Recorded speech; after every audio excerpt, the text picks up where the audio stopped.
बिस्मिल्लाहिर्रहमानिर्रहीम। अशरफ रजा मयक मरदुम नलेट ताल्लुकदारी कराचिया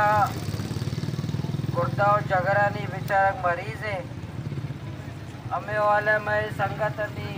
सबकेरा कहा सज्जे दुकानदार और मर्दमानी कर रहा खसूसी तावन चनी इलाज मुआवजा वाला ही महंगा ये ज़माना का ये नौजवान कायद थे और खसूसी तौर सच्चे दुकानदार गुजारिश है कि हवाला तावन बेकना कि महंगा ये ज़माना का ज़ाहिर है ये इलाज मुआवजा चिकदा मुश्किल है और अशरफ रजा के एक नादरा है कराचिया जगरे गुर्दे बीमार हैं इसी वास्ता मैं नौजवान रजाकार दुकान खाया और सच्चे दुकानदार गुजारिश है कि हाँ तावन बेकना।